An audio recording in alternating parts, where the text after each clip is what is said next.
A while back, I added PL Dustbowl to the 100-player server, a 16-year-old map that, while it built on the original, such as this new opening, stairs, and lower tunnel on stage 3, it's not enough. Stalemates can be okay, but this ended up being way too stalematey, so I restarted PL Dustbowl from scratch, this time with the common pain points and 100 players in mind. And surprisingly, it wasn't that hard. I only made 8 edits. To start, I let my viewers decide if it should stay free stage or instead one mega map. Of course, they chose violence.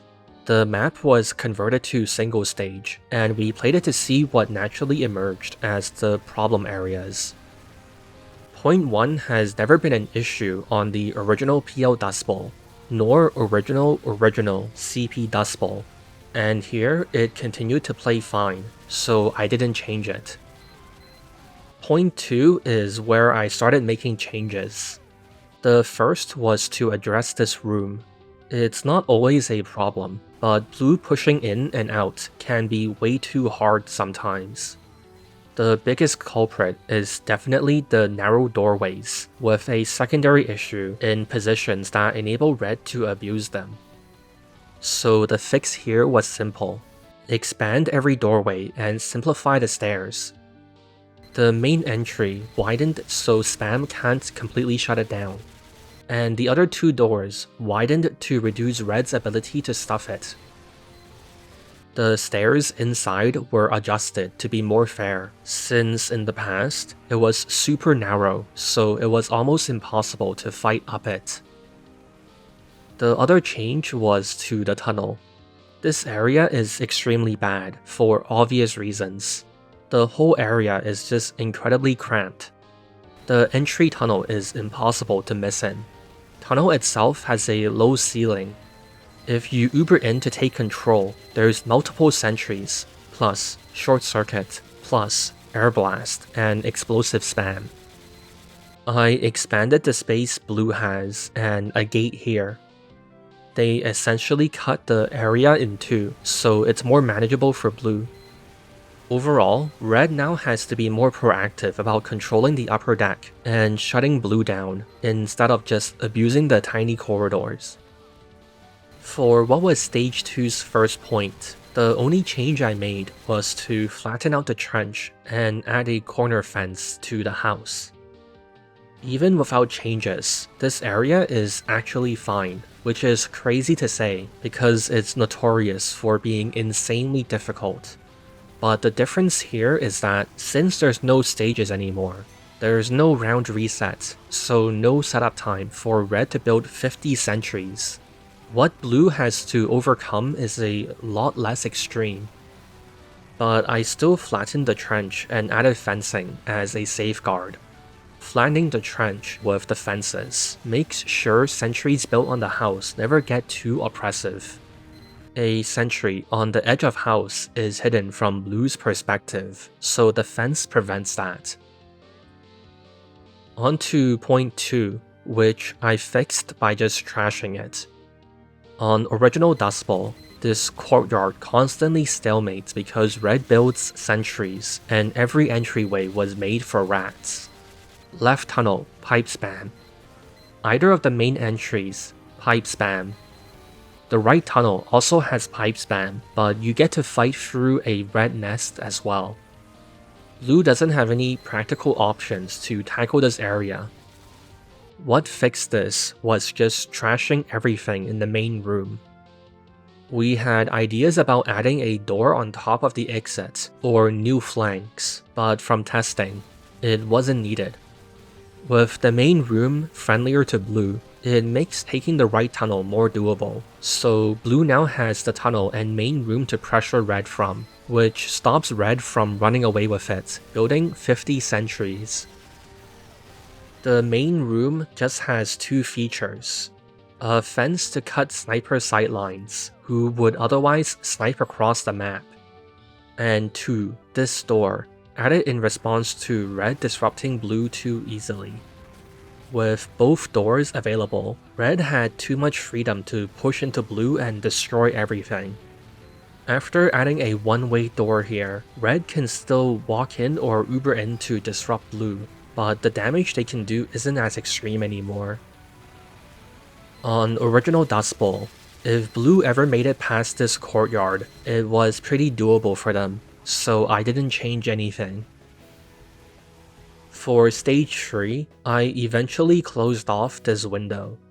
It's not a massive problem, but someone was smart enough to set up early, which got blue stuck here. The window slits enable red to spam blue pretty hard, and with little risk, which is made even worse with the restrictive hallways in blue's building. To fix this, a simple fence worked. It made the corner safe enough for blue to establish there, so they stopped being stuck inside the building. From here, this choke has always been pretty fair on the original Dustbowl, so I left it as it is. And finally, the last point. The stalemates here seem to be a problem with how impractical any of blue's options are. The lower tunnel is usually watched by an engineer, and if not that, an engineer on the high ground at the exit. There's a house to the side, but blue needs to cross a gap, then somehow defeat any red players holding inside, which isn't easy.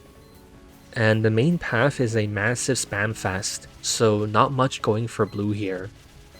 What I added to fix last was just a door here. There's many ways to approach this, but the door was a simple way to make the main choke less one-dimensional. The idea was to split red's attention between the main choke and the new door, so blue can find holes to poke.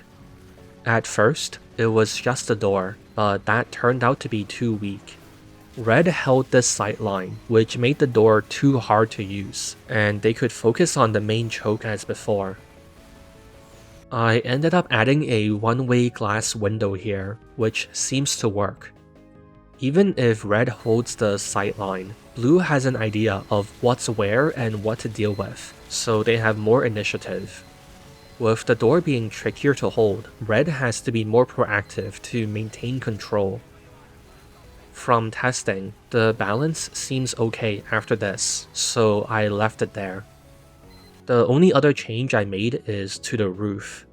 This bit of the roof is now accessible, which was a nudge to help blue control their space.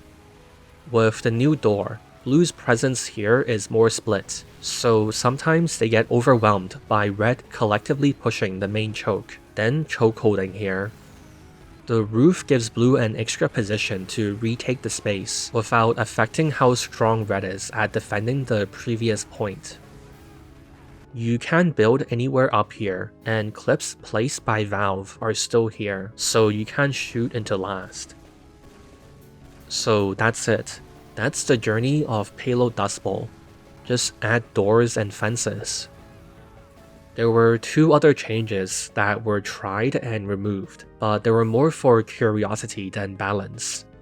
The first was the beta Dustbowl flank in the tunnel, which was leaked last year. It's a path to a drop down onto the point, but blue doesn't need more help to push this point. The layout is awkward for blue to fight in, and it doesn't solve any problems, so I decided to drop it.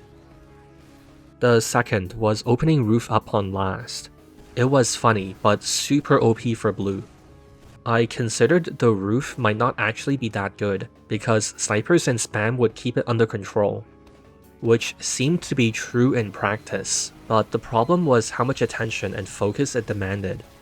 Watching the roof took so much attention away from everything else that blue just Ubers in through main, and red crumbled away. My viewers rated the map an average of 7.3, which is better than the 5 they gave the other Dustbowls in context of the new one. 80% of viewers also think it's better too, so the map is probably not bad. What is it that is going to make it better? So one of the things, for example, we have is the hardcore action